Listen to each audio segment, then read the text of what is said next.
Kucha for the first session today. Thank you, Martin, and thank you, Amor, for opening this up.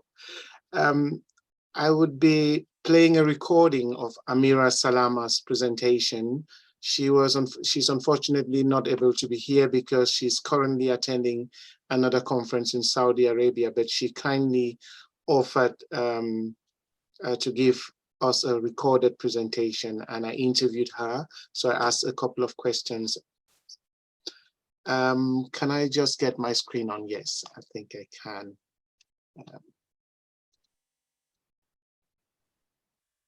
So very briefly, Amira Salama is currently the president of Africa ELTA. She's from Egypt. She works as an academic English instructor at the Nile University in Egypt. And she's been running Africa ELTA as president for the last 2 years. I'll just play her presentation at the moment, and then we can talk about every other thing at the end. I hope the sound would be good. I would like to welcome everyone to this session, and I would like to start by thanking the Decentering Conference organizers for inviting me to this event. And I'm here today to share an experience from Africa on women mentoring and leadership through Africa ELTA. Africa ELTA is the regional association for African English language teachers. We are an international association for supporting English language teachers in Africa, and we have been there since 2016.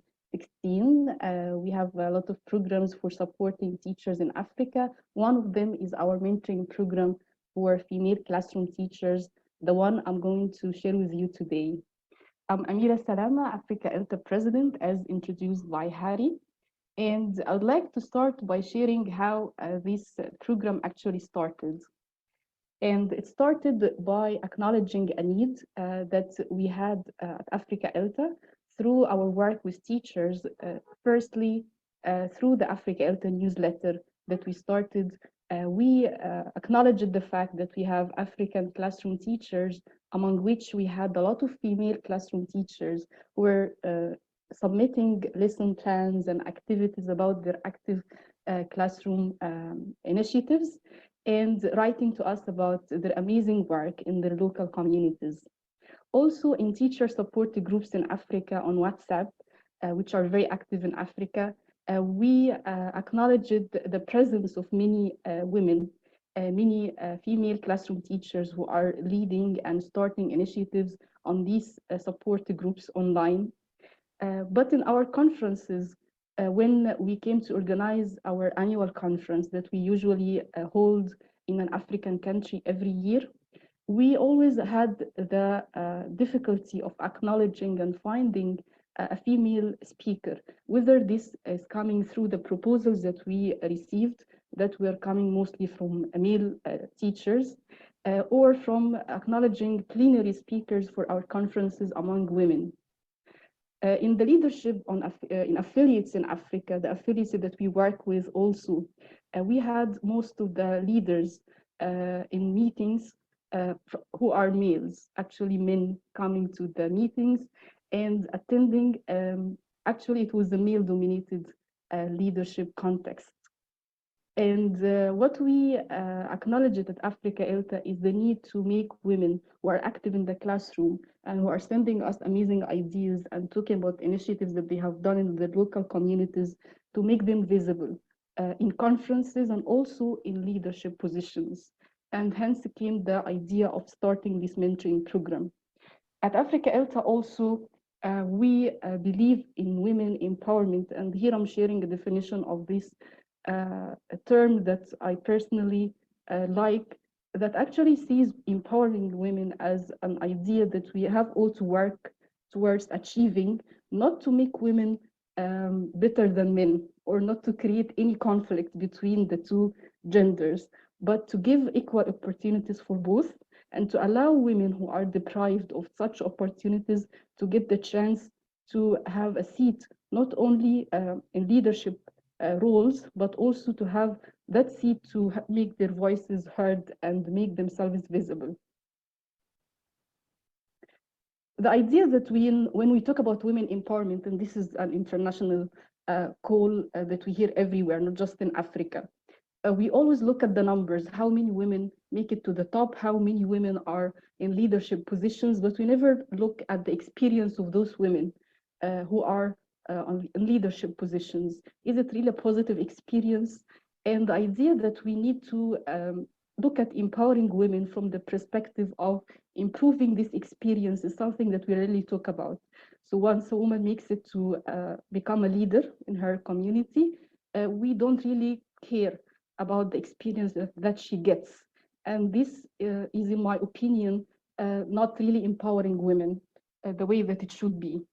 And that's why when we were thinking about this mentoring program, we're thinking about giving the opportunity and the skills needed for female classroom teachers in Africa who are not visible enough, giving them the training, the skills that they need to not only become conference presenters, but also to use these skills in becoming leaders in their community, and not only to also become official leaders, but to have their voices heard, even if they are not holding a formal leadership position. And this was achieved for many of our mentees.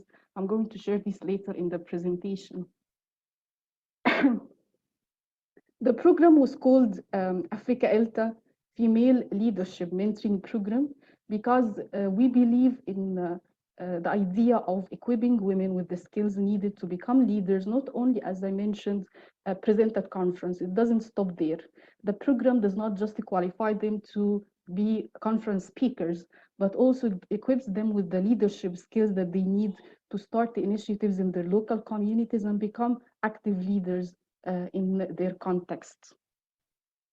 Through the program that we started in 2020 and drafted the proposal for, we had the aim of helping and supporting women.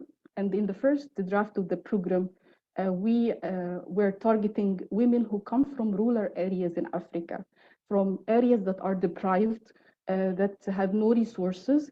And we wanted to reach out to those women and acknowledge their potential so they can join us in the program, and we helped them with the needed and required skills to become conference presenters, and also to help them support other women in their community as active teachers. The proposal for the program also included the structure that we had, which is to work with the women through a number or through a period of time. That was all, of course, remotely, to help and support them to acquire presentation skills, to learn how to present online, and to use these skills also in face-to-face presentations when it comes to using their body language and also their voice. They worked with mentors and other mentees throughout the program, not just with their individual mentor, but they had meetings with other mentors and also other mentees throughout the program, whether these meetings were done on Zoom or on WhatsApp. So they had this interaction throughout the program among the whole community. In the program, we also try to build a relationship among the mentors and mentees by doing sometimes Zoom meetings. And because access to Zoom was not really available to all our mentees who come, as I said, from rural areas, we had sometimes to do Zoom chats, and this happened sometimes between mentors and mentees. And we kept the Zoom meetings to the minimum to accommodate all our mentees' needs and also internet connection issues, because this was a big challenge. But we tried to overcome this, as I mentioned, by trying to limit the Zoom meetings and try to make the interaction more through WhatsApp groups, and the groups had the mentors and mentees together as well. In the program, the teachers learned presentation skills. They learned also conference proposal writing, and through the different meetings, the mentees or the teachers who joined us, they shared their feedback about the program. And in sharing this, they didn't only write about the presentation skills, but they also wrote about the other skills they gained from the program that were mainly about how their confidence was boosted and how their ability to speak was actually affected by interaction with other mentors and mentees in the program. We tried throughout the program to get feedback, and this was a very important thing to do because we were always developing the program based on the feedback that we received, whether from the mentors or the mentees. This was done sometimes through focus groups that I did with the mentees in particular, because they need a lot of support behind the scenes, being in this like community, and I would say also international community, interacting with other mentees from other countries and also mentors from outside Africa sometimes. This was for some of them or many of them a new context to work in. So the feedback that we received helped us to draft and develop the program in the next rounds. The program was done for 3 rounds in 2020, 2021, and the last one in 2022. Based on that feedback, we acknowledged the need to add training sessions to the program, in addition to working with mentees individually, because each mentee was assigned a mentor. We also added training sessions to create slides and to write conference proposals, since many of our mentees said this was something they needed to learn as well, to give presentation at conferences. Based also on the feedback and on the interest we got from mentors internationally and also in Africa, we had male mentors for the first time in the 3rd round, and we asked our mentees if they would mind having a male mentor, because in the first 2 rounds, they were only female mentors working with female mentees. In the 3rd round, we added the male mentors, and our mentees, all of them, they said that they didn't really mind having a male mentor. So we had 2 mentors joining them in the 3rd round, and we are hoping to continue this in the next rounds as well. In the program, I'm happy to say that we had, every time we had the program, we were able to get applications from different African countries. And so far we had representation in the program from 11 African countries after the 3rd round of the program. The applications come from a wider range of countries, but the ones selected and who fulfilled actually the application requirements and made it till the end were coming from 11 African countries. So I believe this was really a great thing to add to the program, reaching out to more teachers in Africa. In the next few minutes, I'm going to talk about the impact of the program. And here I'm not going to talk about it from my own perspective, but I would like to share with you the perspective of our mentees, who, in my opinion, have become now really stars in their local affiliates, communities, empowering other teachers, not only women, but other teachers and colleagues in their community. One of them is Rose. Rose is from Burkina Faso, and Rose wrote in her reflection on this program that she was not used to speaking to a diversified audience, especially to an English-speaking audience, as she comes from a French-speaking country.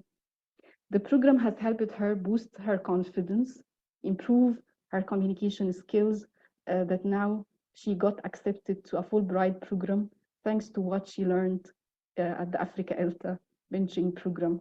Rose had just arrived back from the US, and she gave a session to our mentees in February, early February actually, to share her experience with our teachers after coming back from the US, talking about the skills that she learned in the program that actually enabled her to get this Fulbright program scholarship.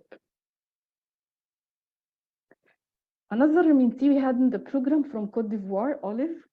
Olive was very shy in her first meeting in the program. I still remember her like very quiet voice, very shy personality. She said in her reflection after the end of the program that she comes from a rural area where access to resources is none. This program is really important as it taught her many personal and professional skills. She is no longer shy, and she can now speak with confidence. She feels that she was listened to. To female teachers, Olive continues to say that this is a unique opportunity to demonstrate that we girls and women can do anything when we have the opportunity, when it is made available for us. Irene is another mentee we had in the first cohort of the program, and Irene is now a member of the Africa ELTA board, and she is a very active leader in her local affiliate in Tanzania. Irene wrote on her reflection on this program that before that program, she had never given a presentation, whether physically or virtually. The program helped her to believe in herself. It gave her the wings to fly high, this is in her own words, and helped her to build her confidence. It brought out the leader in her, and she feels now that she can walk with the aura of a leader. I'm told that one of my tasks, Irene said, is to attend the board meetings, which I had never imagined I would do in my entire life. This is another reflection, but I'm not going to read it because of the time. You can read more about these reflections on the Africa ELTA website from our mentees. It's all about how this program has actually boosted their confidence, not just giving them the skills for presenting online and presenting at conferences. It's more about building the leadership skills. I'm happy to share more about this program with you if you are interested by emailing us at africaelta@gmail.com. You can read, as I said, more about the program on our website. But just to end with a final thought, when we look at women empowerment and women leadership opportunities, it's important not to look only at numbers, but to also look at the idea of improving women experience through equipping them with the necessary skills. Thank you. Thank you very much, Amira. That was a well-timed presentation and interesting to see these different participants from the program and see what they're saying and read what they're saying about the experience on the program. And it's amazing to see that people like Irene have emerged from this program and are already leaders within Africa ELTA itself. And I know that Abigail from Cameroon, for example, who was never a board member of CAMELTA, is now the vice president of CAMELTA in charge of international outreach. And she had a scholarship to do a presentation at the ITF conference this year. And we also do have a majority, I mean a huge majority, maybe 90% invited speakers and plenary speakers at the Africa ELTA conference in Luanda, Angola in May. So those are other signs that the work that you've been doing within Africa ELTA is actually placing women, our female colleagues in a position to be heard and actually listened to and to be able to share their expertise with the rest of Africa and the membership. I was going to ask you what makes this initiative, in your opinion, a case of decentering in ELT?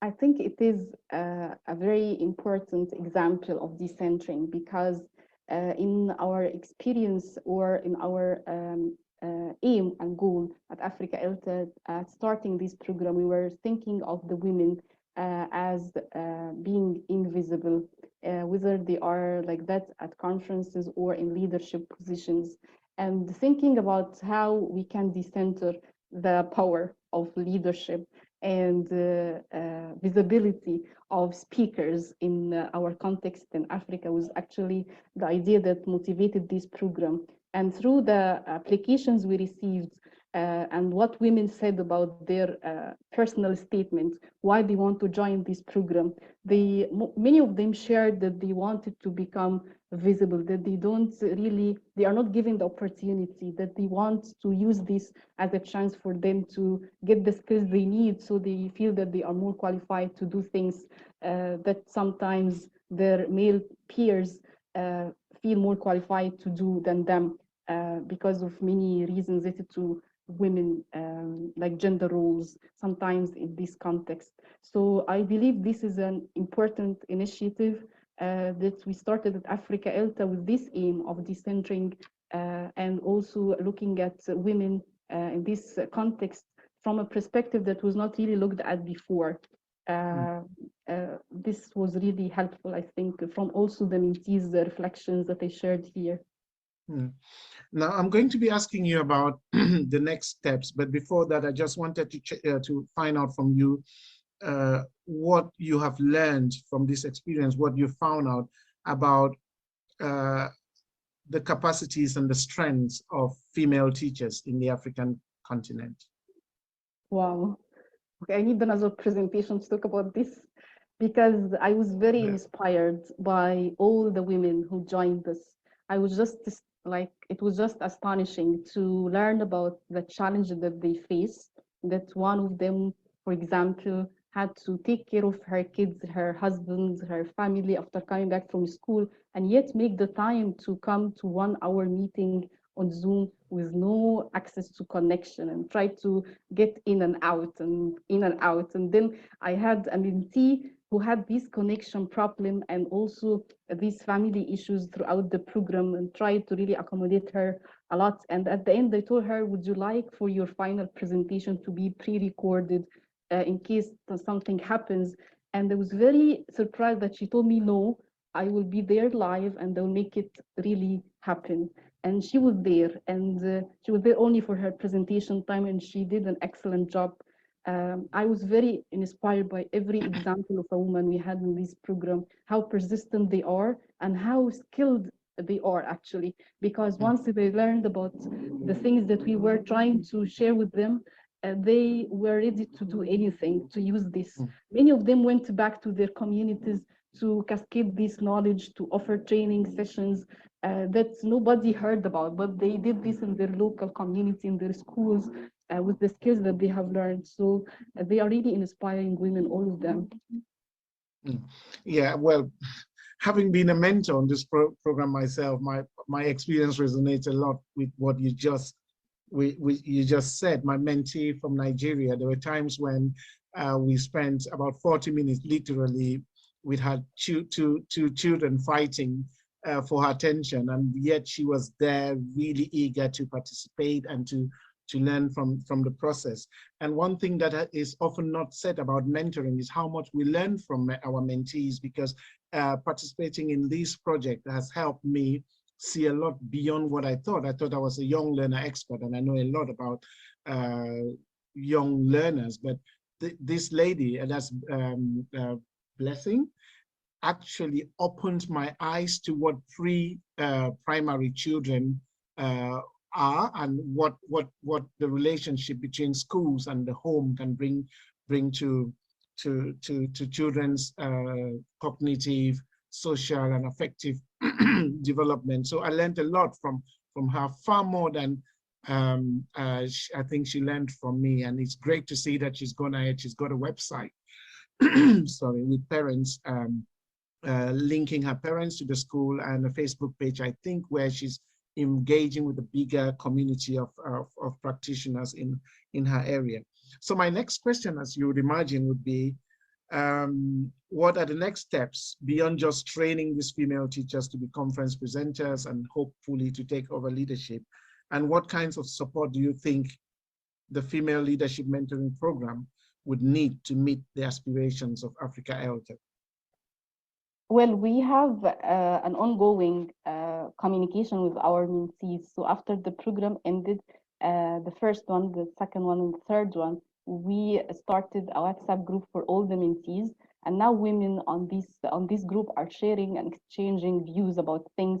Only yesterday, actually, one of them suggested that we start an initiative for training each other. So one is really skilled in creating flyers for events, and another one is really experienced in moderating on Zoom or something like this. So they were exchanging views on how to support each other, sharing the skills that they now have as leaders, I would say, in their communities. So my role, or Africa ELTA role now, I think, is supporting these women to do what they want to do next. Some of them, as I shared, have went far, and they traveled on Fulbright to the US, and they're coming back with this experience and also with other experience from the program, working with mentors from international context as well. So they are the ones now leading the way, actually, not us. And they are the ones who always like share ideas about things they want to do next, whether it has to do with starting initiatives for women, talking about, for example, how they made it through the program. This was a story to tell, and we are actually sharing this also with the youth.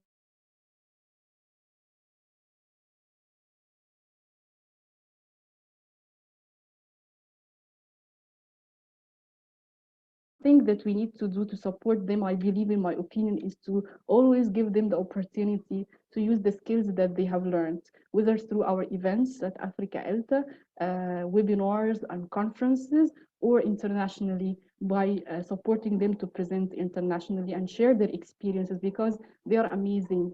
I just remember now my mentee from Cameroon who used to tell me about how she used to teach in a conflict area where she had to really suffer a lot and not to go to school for days because she was afraid to get shot.